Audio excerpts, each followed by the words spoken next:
যখন আমাদের প্রিয় নবীর ঘরের একটি ছাগলকে জঙ্গলের এক ভয়ঙ্কর সিংহ তুলে নিয়ে গেল, তখন এমন কি ঘটেছিল যে সেই সিংহই এসে তার পায়ের কাছে মাথা নত করল। চলুন জেনে নিই সেই ঘটনা। আম্মা হালিমার ঘরে আমাদের প্রিয় নবী হযরত মুহাম্মদ সাল্লাল্লাহু আলাইহি ওয়াসাল্লামের লালন পালন হচ্ছিল। সময় কেটে যাচ্ছিল, আর তখন তার বয়স প্রায় ৩ বছর। একদিন তিনি জিজ্ঞেস করলেন, আম্মা, আমার ভাইয়েরা প্রতিদিন কোথায় যায়? হালিমা রাদিয়াল্লাহু আনহা মমতা ভরে বললেন, ওরা ছাগল চড়াতে যায় আমার সোনার টুকরো। তখন নবী সাল্লাল্লাহু বললেন, আমারও খুব ইচ্ছে করে আমি ওদের সাথে যাই। হালিমা রাদিয়াল্লাহু আনহা বললেন, তুমি তো খুব কোমল, এই রোদ তোমাকে কষ্ট দেবে, আমি তোমাকে কষ্টে দেখতে পারবো না। কিন্তু বারবার অনুরোধে অবশেষে তিনি অনুমতি দিলেন। পরের দিন তিনি তার ভাইদের সাথে জঙ্গলে গেলেন ছাগল চড়াতে। তার চেহারার নূর এতই উজ্জ্বল ছিল যে জঙ্গলের প্রাণীরাও লুকিয়ে লুকিয়ে তাকে দেখত। এভাবেই কয়েকদিন কেটে গেল। হঠাৎ একদিন হালিমা রাদিয়াল্লাহু আনহায়ের মন অস্থির হয়ে উঠল। তিনি বললেন, আমার সোনার ছেলে, আজ থেকে তুমি আর জঙ্গলে যাবে না, আমার মন মানছে না। ঠিক তখনই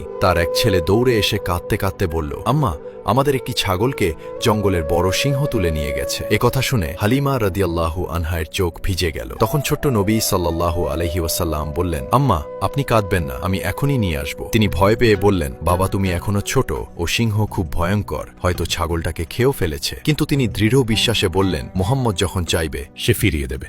এরপর তিনি আম্মাকে নিয়ে জঙ্গলের দিকে রওনা হলেন। জঙ্গলের মাঝে দাঁড়িয়ে তিনি ডাক দিলেন, হে জঙ্গলের সিংহ, আমার আম্মার ছাগল ফিরিয়ে দাও। কিছুক্ষণ পর ঝোপের আড়াল থেকে বেরিয়ে এলো দুটি শক্তিশালী সিংহ, আর তাদের সাথে সেই ছাগলও ছিল। তারা এসে নবী সাল্লাল্লাহু আলাইহি ওয়াসাল্লামের সামনে নত হয়ে বসল। তিনি বললেন, তোমরা কি জানো না এটা আমার আম্মার ছাগল? তাহলে কেন নিয়ে গিয়েছিলে? তখন সিংহরা যেন বিনয়ের সাথে বলল, হে আল্লাহর প্রিয় বান্দা, আপনি যখন এখানে আসতেন আমরা লুকিয়ে আপনার নূর দেখতাম। এমন সৌন্দর্য আমরা কখনো দেখিনি। ৩ দিন আপনাকে না দেখে আমরা অস্থির হয়ে পড়েছিলাম, তাই এই ছাগলকে অজুহাত বানিয়েছিলাম। নবী সাল্লাল্লাহু আলাইহি ওয়াসাল্লাম স্নেহভরা দৃষ্টিতে তাদের দেখলেন। ছাগলটি নিয়ে আম্মার সাথে ঘরে ফিরে এলেন। এই হলো আমার নবীর শান, যেখানে মানুষ তো দূরের কথা, নির্বাক প্রাণীরাও তাকে ভালোবাসে। সুবহানাল্লাহ। যদি আপনিও নবী সাল্লাল্লাহু আলাইহি ওয়াসাল্লামকে ভালোবাসেন তাহলে লিখুন, আই লাভ মুহাম্মদ সাল্লাল্লাহু আলাইহি ওয়াসাল্লাম।